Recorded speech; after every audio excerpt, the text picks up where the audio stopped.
นนี้เคืองเมื่อเฮือดโผล่บ่ได้เนาะโดยอ๋อมีสนะมีผ้าห่มเอออันนี้เนาะหีดของเขาต้องมีนี่เนาะแม่ข้าวแดงอ่ะอายแทงบอกเขาสร้างเว้าว่าอยู่ซื่อมือส่งมันบ่นี่พอช่วยเนี่ยมั้งอ๋อสิมือเฮือนโผล่เลยเมื่อเฮ็ดให้พุ่นแล้วบัดนี้เนาะถามบ่ขึ้น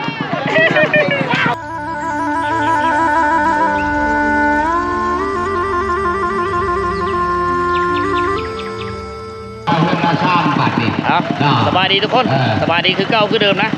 เราพบกันคือเก่าอยู่ที่บ้านน้ำโทนเป็นมื้อที่2นะวิดีโอนี้เขาเจ้าสี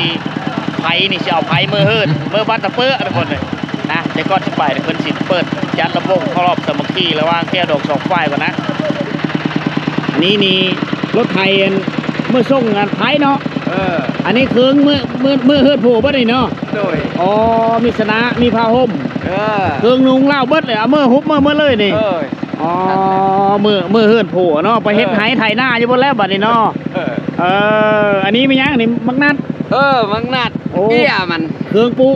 แนวพันมันเอาเมื่อขยายพันโอ้เอาเมื่อเบิดทุกสิ่งทุกอย่างเนาะเอาเมื่อเฮ็ดไถเฮ็ดสวนนี่พูดแล้วบ้านนี่เป็นไทยบ้านตะเปื้อนะเขาจะด้วยล่ะแม่กินข้าวแดงไงลูกละอายเขาบ่กินข้าวแดงง่าเนาะโดยเยอะอ๋ออันนี้เนาะหีดของเขาต้องมีนี่เนาะแม่ข้าวแดงง่าโดยเยอะเก็บสิเอามือเอาไผ่มือเฮือนเจ้าบ่าวบาทนี่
แง่แล้ว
รียบร้อยระวงเนาะ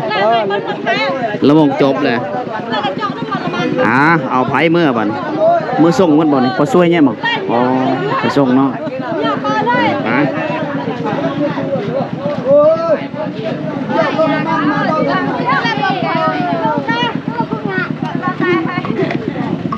ปสิเมื่อเฮือนผัวเลยเมื่อเฮ็ดไห้พุ่นแล้วบัดนี้เนาะ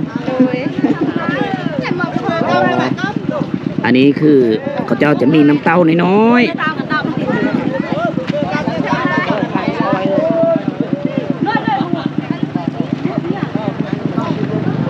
จะนุ่นสิป่ายโคตรผู้สาวนะไปส่งไผ่ได้เมื่อฮอนเฮิร์นเจ้าบ้าวนี่เขาเจ้าจะมีเงินเธอผู้ละ10ผู้ละ20,000ตามเหตุของประเภทนี้ของเขา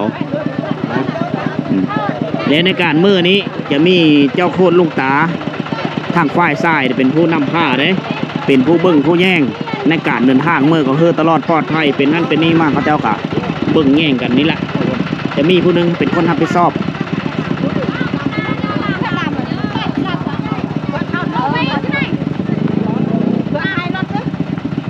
ขี่รถจักรเอาบ่ถึงเจ้าขี่รถจักรอ๋อ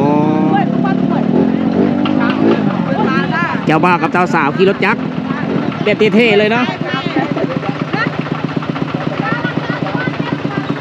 ญาติพี่น้องเพิ่นขบวนขี่รถจักรขี่รถไถเจ้าบ้ากับเจ้าสาวขี่รถจักร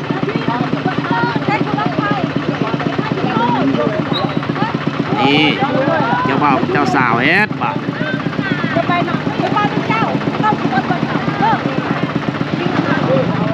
แต่งกันแบบบ้านๆพี่น้องเลยกระดอง30 ล้านจ่ายพอเท่ามีแต่25 ล้าน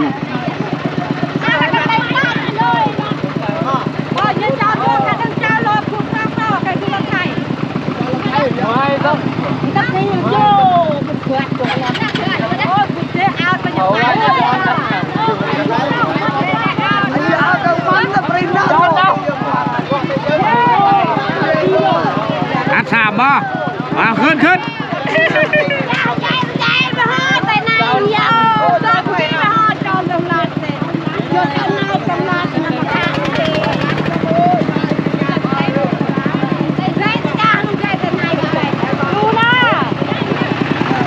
เมื่อแล้วบ่บ่ได้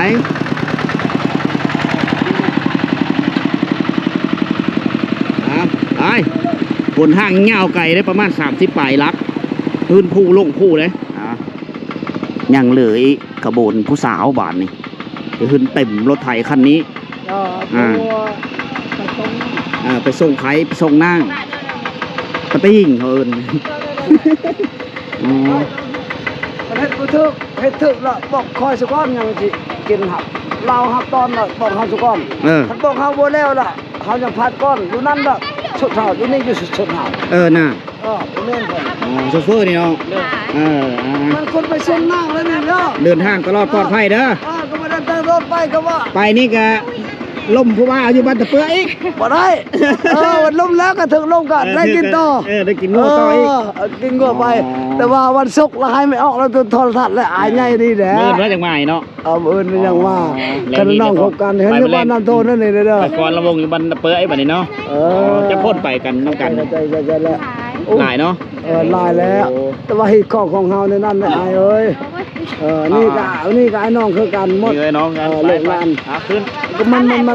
มันไปส่งนางคนแล้วไปส่งนางส่งน้องเฮ็ดของเฮาในนั้นแต่ว่าขึ้นไปวันนี้ไทยเมื่อเลยก็ย้ายไปตัวแรงเนาะแต่ว่าเฮาเฒ่าแก่แม่บ้านนี่ไปตำลังไปตัวแรงไปเป็นหิดเป็นคลองตอนแรกตลอด3 โมงหรือ4 โมง3 โมง 4 โมงไปไปบอกไปลูกไปล้านเนาะโอเคเอาไปเอ็ดโว้โซเฟอร์เอาไปชมอนนั้นเท่าตู้บ้านเด้อไปบายเด้อ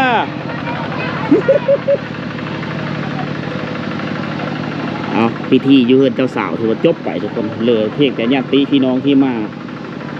คอยแหละแนมสายทางที่มือเฮือนโผนะมือเฮ็ดหายเฮ็ดสวนอยู่พุ่นแหละบาทนี่ย้ายบ้านย้ายเมืองจากบ้านเกิดเมืองนอนไปอยู่บ้านสามีบาทนี้เมื่อเฮ็ดเวอยู่พุ่นละพี่น้องเลยสำหรับวิดีโอยามเช้ามื้อนี้ก็ไม่มีเพื่อหลายข้อจะไม่ได้นำไปฮอดบ้านตะเปื้อเพราะว่าหนทางมันไกลนะก็เลย ถ่ายมาเฮอพ่อแม่พี่น้องเฮาได้เบิ่งซำนี้ก่อนทุกคนเลยเอาโอกาสหน้าโอกาสในเฮาจะคอยทยอยไปศึกษาเห็นหูวัฒนธรรมของพี่น้องชนเผ่าผู้เทื่อละอันนะแต่ไปฮอนเฮือนเจ้าบ่าวนี่เขาเจ้าก็มีพิธีต้อนรับสะใภ้บ่มีฮีตมีของแนวหนึงอีต่างหากอยู่พุ่นนะสำหรับวิดีโอนี้ก็ไม่มีเพิ่นละลายทุกคนเป็นวิดีโอสั้นๆในยามเช้าๆก่อนเขาเจ้าจะเอาไผลงเฮือนมือเฮือนโผนะมือเฮือนสามีก็คือทุกคนได้เห็นนะเขาเจ้าเกมเครื่องเกมของเขามีขบวนแม่ยาแม่ยิ่งเขาไปส่งแล้วก็มีเจ้าผู้สาวไปส่งหลายๆนะพอมาพูดแล้วก็จะมีฮีตของประเภทนี้นั่นเลยเขาเจ้าจะเอาเงินบ่มันมีนัวในแม่นญาติพี่น้องทางแม่ได้เขาเจ้าจะมีเงินเป็นห้างนึงในตะกี้นะห่างกีบหนึ่งเงินกีบหัวหนามตะเก่านะแล้วก็กระมุนนัวไอ้เขาเจ้าก็มีต่างหากได้แล้วหลังจากนั้นเขาเมื่อเบิดเลยก็พูดแล้วประมาณ3 โมง 4 โมงจะมีทีมงานของลุงตาพาเข้านี่ก็จะไปนำเบิ้งนะจะไปนำนี่ได้จนฮอนเฮือนเจ้าบ่าวพุ่นแหละ